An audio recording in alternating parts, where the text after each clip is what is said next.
everybody. Hey, I'm back. I was gone, but now I'm back. I know, geez. I really didn't even mean to be gone at all, much less that long. It's a long story and I don't want to get into it. It just depressed me. But everything's fine here, you know. Pat and I are doing fine, other than, you know, the usual stuff and, you know, the continuing health issues and, my stupid head, my brain bombs. Although I haven't had as many migraines lately, although I've had a few just recently.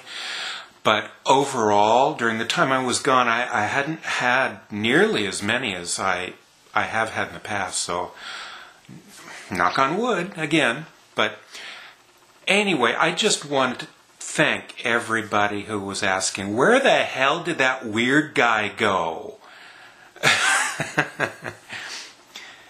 Angie, and and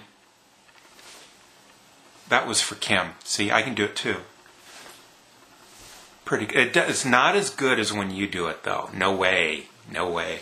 Anyway, yeah, everybody. And Adrian wrote me a really nice PM and conveyed a wonderful story about another fellow who he happened to run into by the name of Steve, who was wearing a Monster t-shirt, and he thought of me, which is just so sweet. My gosh, you people are just wonderful, and I can honestly tell you that you were all in my thoughts, all during the time that I was gone, you know, and I really appreciate being able to come back and have everybody go, oh, wow, hey, he's back. Cool. So, this isn't going to be a movie vlog. I'm just blabbering here, you know.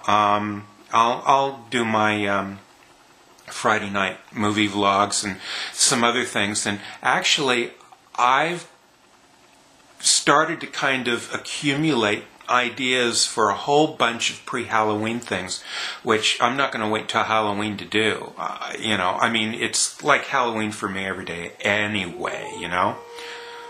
Oh, it's just a tsunami alarm. Don't worry. We've got 20 minutes before we got to run to the mountains. Don't worry about it.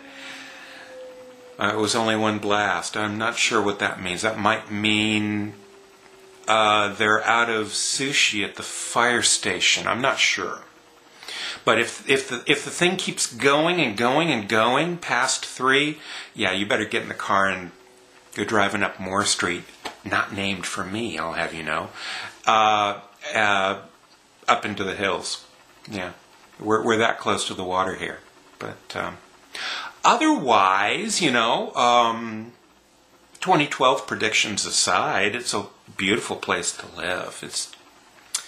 I was just mentioning to somebody in an email how wonderful it was every morning to just get up, go walking into the living room, and look out the window and see the ocean. There it is, splash, splash, splash. Across the way a bit, but it's just right there. And it's varying appearances and all the different colors and you know, how the colors of the sky governs the color of the water and the action of the water and how furious the waves might be on any given day, or if there are white caps because there's lots of wind, or I am babbling because now I'm talking about I didn't know what I was going to talk about here, but I didn't come on to talk about we're just not going to go into that. Anyway, so yeah, whatever I was talking about. Anyway, thanks for the nice thoughts, everybody. What have I been doing? I've been working on a Celtic music anthology in MP3 form for my friend Faith, because she, like me, is like a full-blooded Celt, one way or another.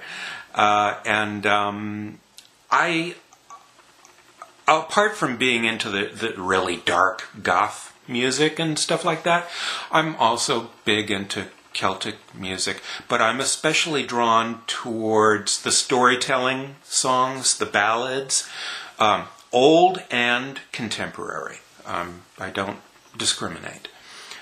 But I've been working on that, and it's been fun because I've not only been able to go through some of my old stuff, but I've gone and collected some new things as well for it. It was cool. Oh, you know what? The high point of the last couple weeks for me, I know this is going to sound pathetic. You know what I finally got to see? This was a childhood favorite of mine, okay? I finally got to see the Wolfman remake. We don't have a theater here in town, so I couldn't see it that way.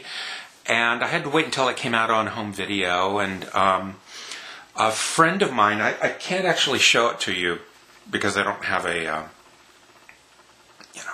a proper case for it. But a friend of mine sent me like a bootleg copy of it. I don't know, it might be like pay-per-view. Don't ask me. I don't know anything about how he did it.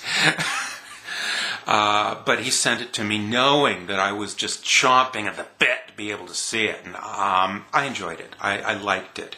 I had guessed from the trailer what the plot was going to be, what the changes were and everything, and how it was ultimately going to end. I'm psycho that way. No, it's... even though I predicted everything that was going to happen, I still enjoyed it. I thought it was a fun movie.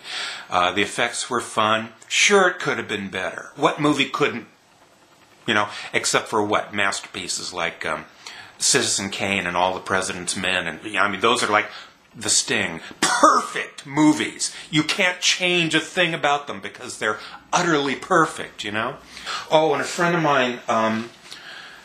sent me some fun stuff, sent me some interviews with horror directors, which is really cool, off of, one of the horror channels he got on cable. We don't have cable here. It's not worth paying for, There's not enough on it to make it cost effective. But he also sent me a movie I'd never seen before, heard about it all my life. Russ Meyer's Faster Pussycat Kill Kill. An exploitation film from the 1960s. It is a fun movie. Killer hot babes, man. You can't go wrong with that. And it's just really cool for a bit of a silly movie. It is fun. So I really enjoyed that. I oddly enough, made in 1965. I never got to see it. I never was much into like the exploitation films from that era. I saw some from the 70s and was a big Pam Grier fan. I thought she did some really cool films back then.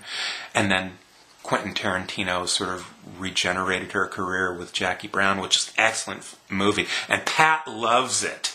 I bought the cassette, the video cassette for Pat.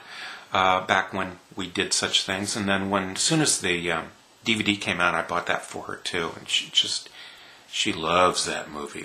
She loves that movie. Blah, blah, blah. Oh well, yeah, I'm just kind of running off at the face here.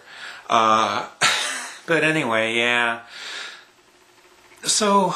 it's summer. It's that season that everybody's been waiting for. All of those poor people across the country have been buried in snow for so long, and I really felt for you.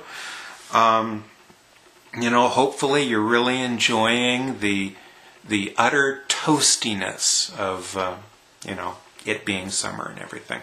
Hope the air quality is. All right for people. I know it's not in certain parts of the country because of various things we're not going to get into. But I'll just start crying again. But the thing about Gold Beach in the summer, though, is it's flooded with tourists. All of these people in holiday clothing, in their wife beater t-shirts and their fluorescent shorts, and they're all hauling a boat on a boat trailer behind their car or behind their RV, and they're clogging up the grocery stores and clogging up the grocery aisles. And what is it with people who have to completely monopolize the entire aisle, right? They got their girlfriend and their their grocery cart over here, and then they've got to stand in the other part of the aisle to completely block it up, and it's like 5 people deep like that. You can't even get through. Why do you care? I don't know. So, but yeah, I know. I'm such a kind of retiring hermit-like person. I don't do too well with crowds, unless it were some kind of super ultra YouTube event with all of you guys there. Then I would be completely comfortable. But yeah, we do the best we can. So I'll let you guys go. Thanks again. Thanks everybody. Thanks DC. Thanks if I'm forgetting anybody. I'm sorry. It's the bad brain. I'll talk to you guys later.